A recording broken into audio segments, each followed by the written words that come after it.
My name is Steve Schwartz. I run the LSAT blog. I also host the LSAT Unplugged YouTube channel and podcast. I've been teaching the LSAT since 2005, and I've never seen so many changes in such a short time. First, the LSAT went digital last year. Now it's a flex. I've been tracking all the changes very closely. First off, a lot of folks are taking the flex this year and maybe flex for the long term. Here's what you need to know. The content is the same. So all your previous published exams are still perfectly relevant. What's changed is the emphasis. Logical reasoning matters a little bit less, and logic games and reading comp matter a little bit more. So adjust your prep accordingly. Also know that the flex is shorter, 3 sections, not 5, and it's at home. So simulate test day with that in mind. Secondly, laser versus open.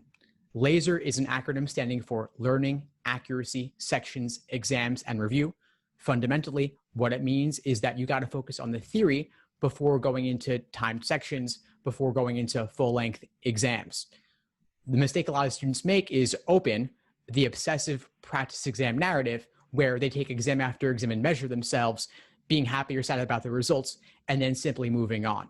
What you've got to do is slow down and build that foundation first. That's what my LSAT study plans help you do.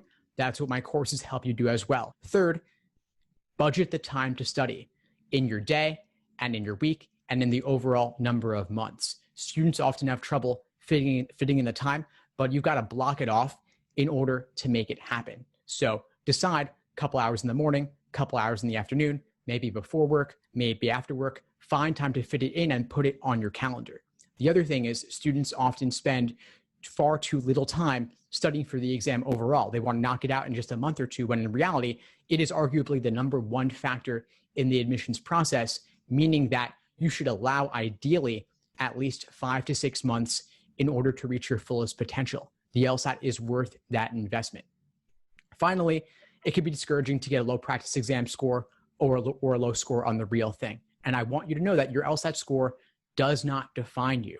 You can improve significantly, and you could be a fantastic attorney regardless. What the LSAT does is show law schools that you have what it takes to succeed in law school, but if you don't get it your first time around or even your second or third time around, you can always retake. You can always retake.